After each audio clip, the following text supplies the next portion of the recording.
Welcome to Nourish Your Soul TV and New Realities with Alan Steinfeld. We're in collaboration creating a new program called InnerStellar Conversations. And we're here with Tyler Ellison. Hello. And no, we're going to jump back into the channeling stream. Yep. Yes, and he is going to bring through a different being. All right, we will allow for you to now be patched through to the Sirius collectives. One moment. Is that Riok? Yes. I oftentimes will act as a telephone operator for the channel, so that way other connections can be made more smoothly, so he does not have to leave the state. Oh, thank you, Riok. You are incredibly welcome. Riok. One moment. Moderator of consciousness. Are you ready for this? Thank you. We are here, we are listening, we are loving. How would you like to begin our dialogues? What is your name? Simply call me Aya for this conversation. I was feeling, though, a different intensity of vibration with this Syrian energy than the Lyrans and the Sasani. Like it's maybe a finer tuned, or maybe I'm just tuned to that frequency. There's a little more acuity and conscious vibration here. We are higher in our density.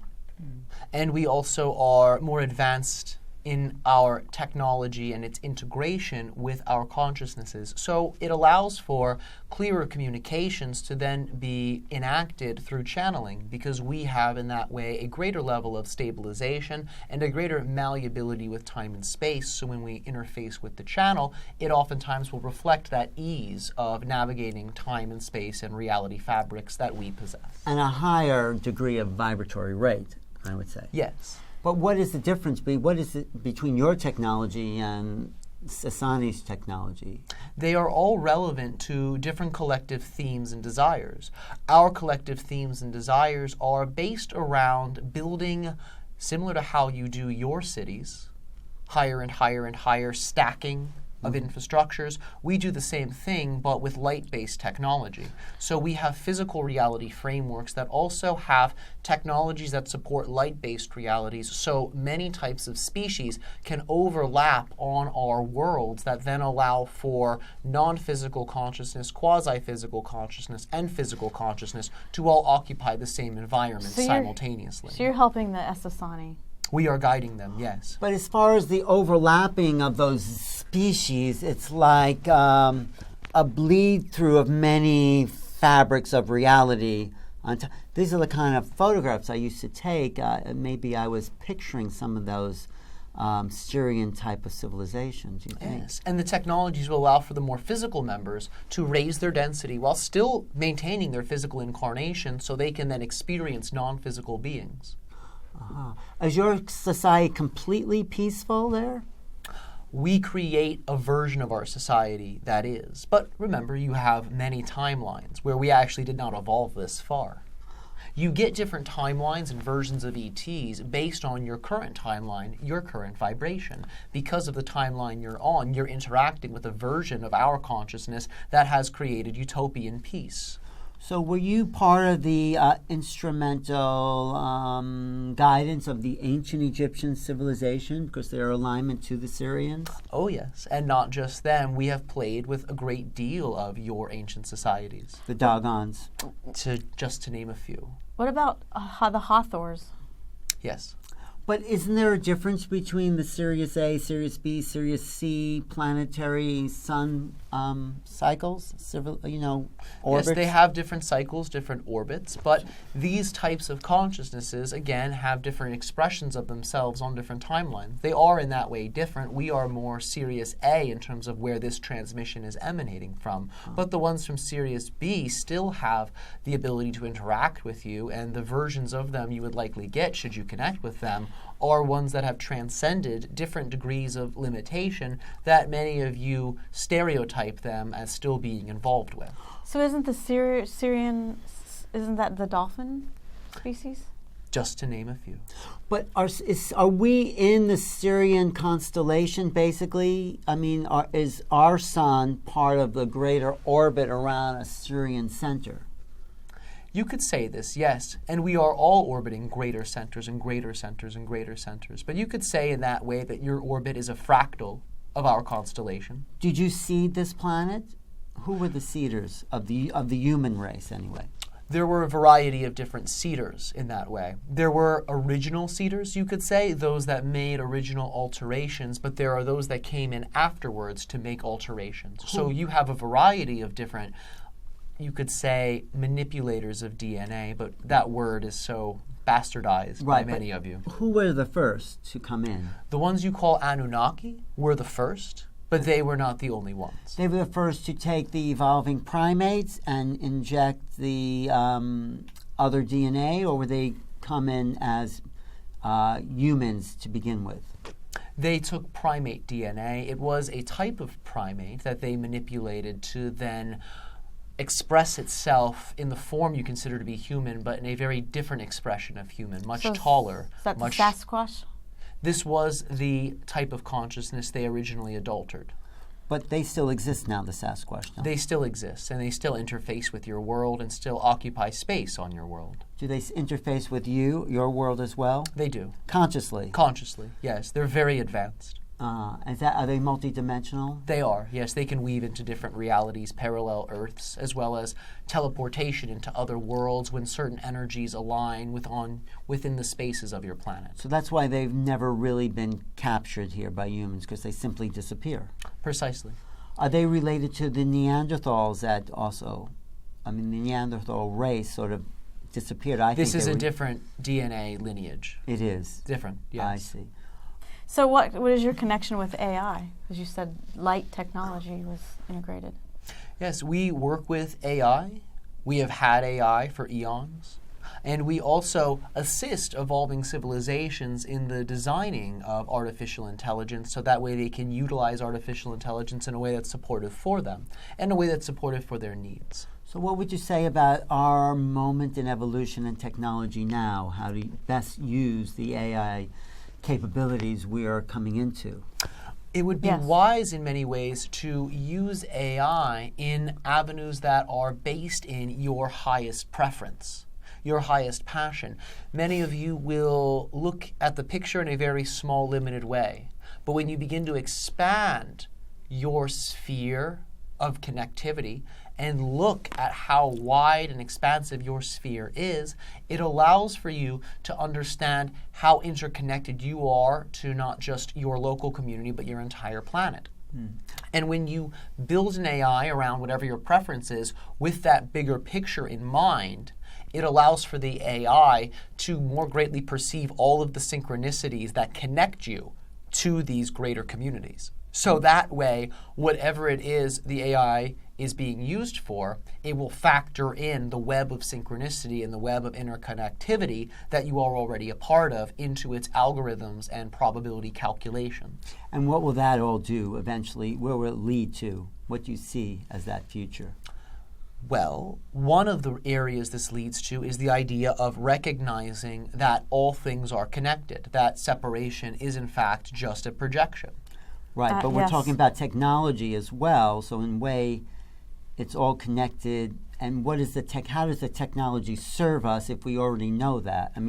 It allows for you to not make technologies that are destructive.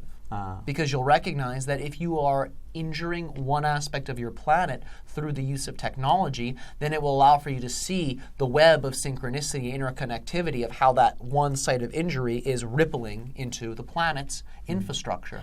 So it allows for you to measure exactly what you're doing without any smudging of data. You'll be able to see it very clearly and openly. We're not there yet, are we? Because we're still damaging parts of our planet. Different versions of your Earth are, yes. So the ideal goal is to program AI to be in service to life. Yeah. That is one way you could look at it, yes. Are you also here to help protect us from ourselves in a way, make sure that the planet stays cohesive and whole and functional for a human life? And that we evolve? We are here to stabilize this. This is one of our greatest joys, is to watch you create more, because remember, we have also engineered aspects of your genetics. We look at you in many ways as our children, as do many different star nations, so we have a vested interest in how your civilization unfolds. We are here by agreement. Your society has chosen to engage with us still, and because of that choice, we do work endlessly.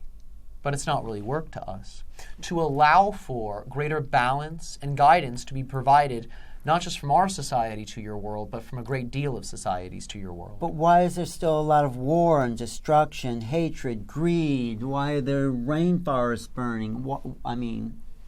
That because you're all still choosing that on certain levels. But aren't you here to shift our conscious vibration? We are here to assist you in shifting your own and what about vibration. But what about the people who don't, they're still stuck? What do we do? How do we help them and us choose differently?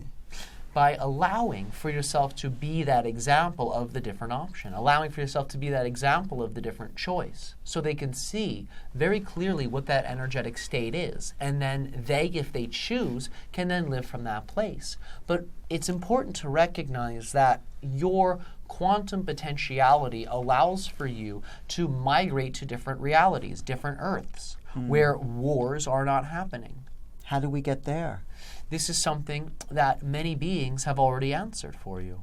You must understand, if you wish to make this shift, that it is your energy that is the directional compass for those realities. Your energy and then the action you take based off your energy is that shifting to a different reality.